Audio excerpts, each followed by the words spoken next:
విధానాలు అనేది ఎలా ఉండాలి? అండ్ ఇప్పుడు చూస్తున్నాం ఎక్కువగా డివోర్స్ అనేవి ఈ మధ్యకాలంలో ఎక్కువైపోతున్నాయి. సో ఈ ఆలోచన విధానాల వల్లనే ఇవన్నీ అవుతున్నాయి అంటారు? ఆలోచన విధానాలు అంటే ఇప్పుడు మనకి అన్నీ కామన్ అయిపోయాయి, ఈ ఫాస్ట్గా అయిపోతున్నాయి ఆలోచనలు.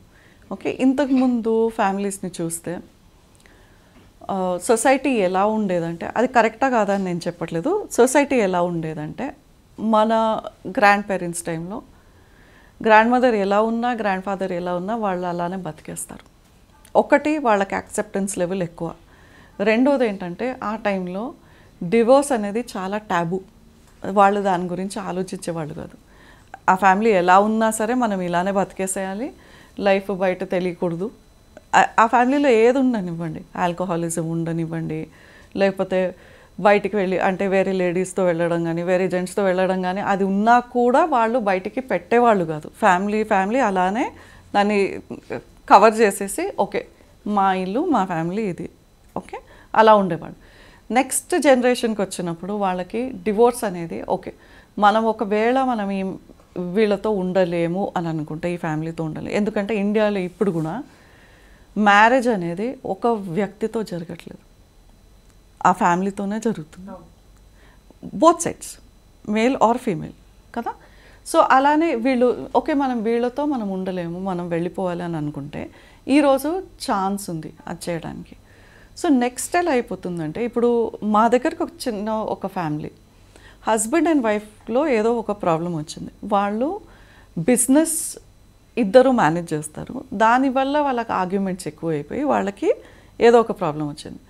అయితే వాళ్ళ పాప 11 year old పాప మదర్కి చెప్తుంది, డాడీ చెప్పే ప్రతి మాట నువ్వు ఎందుకు పడాలమ్మా, నువ్వు కూడా బిజినెస్ చూసుకుంటున్నావు కదా, డివోర్స్ తీసేసుకో. అంత తేలిగ్గా చెప్పేస్తుంది అమ్మాయి, 11 years అమ్మాయి. తనకి అప్పటికి మ్యారేజ్ అంటే ఏంటి, రిలేషన్షిప్ అంటే ఏంటి, ఒక ఫ్యామిలీ అంటే ఏంటి, ఒక కుటుంబం అంటే ఏంటి అన్నది కూడా తెలీదు 11 years పిల్లకి. ఆలోచన ఉండదు, ఎందుకంటే వాళ్ళకి ఆ ఏజ్లో నేనేం చదువుతున్నాను, నేనేం చేయగలను, ఇవే తెలుస్తాయి వాళ్ళకి. సో ఇది ఇంత ఈజీగా తెలుస్తుంది కాబట్టి. అండ్ ఆ అమ్మాయితో నేను మాట్లాడినప్పుడు ఏందన్నా ఇలా అన్నావు అంట కదా, ఏంటి అంటే ఆ మాటల్లోనే మీ క్లాస్మేట్స్ గురించి చెప్పు, నీ ఫ్రెండ్స్ గురించి చెప్పు అంటే 8 out of 10 single mothers, 8 out of 10 single mothers అక్కడ తనకి ఫ్రెండ్స్లో. సో ఆబ్వియస్గా థాట్ ఏముంటుంది, మా అమ్మ కూడా మేనేజ్ చేయగలదు. వాళ్ళ అమ్మ ఏమంటుంది, నాకు సొల్యూషన్ కావాలి, మా హస్బెండ్తో పాటు నేను బిజినెస్ చేస్తున్నాను కాబట్టి ఆఫీస్లో ఉన్న గొడవలు మేము ఇంటికి తీసుకురాకూడదు అని మేము మీ దగ్గరకు వచ్చాము, పాప ఇలా మాట్లాడుతుంది. ఓకే, సో వాళ్ళ వ్యూ చూడండి, ఆఫీస్లో ఉన్న గొడవలు మేము ఇంటికి తీసుకురాకూడదు అని మేము హెల్ప్ సీక్ చేస్తున్నాం, మీ దగ్గరికి వచ్చాం కౌన్సిలింగ్కి అన్నది వాళ్ళు అంటారు. ఈ పాప ఏమంటుంది వాళ్ళ మదర్తో, మీరు ఆఫీస్లో గొడవ పడుతున్నారు కదా, రోజు చిరాకుగా ఉంది కదా, నీకు ఇంటికి వచ్చిన తర్వాత కూడా డాడీ నీతో అలానే చిరాకుగా మాట్లాడుతాను కదా, వదిలేసాయి.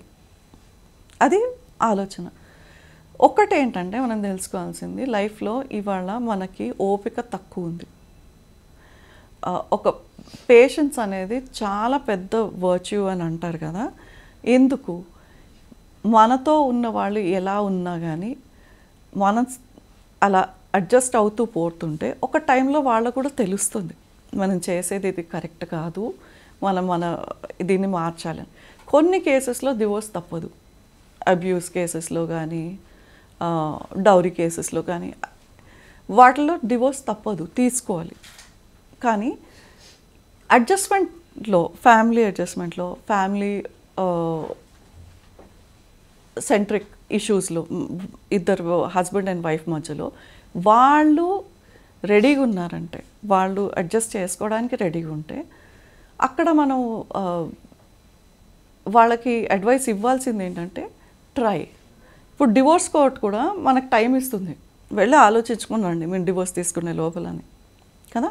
ఎందుకంటారు అలా, ఎందుకంటే ఈ రోజుల్లో చాలా ఈజీగా ఓకే తీసేసుకుంటాను డివోర్స్ అని ఆ ఆలోచన ఉంటుంది.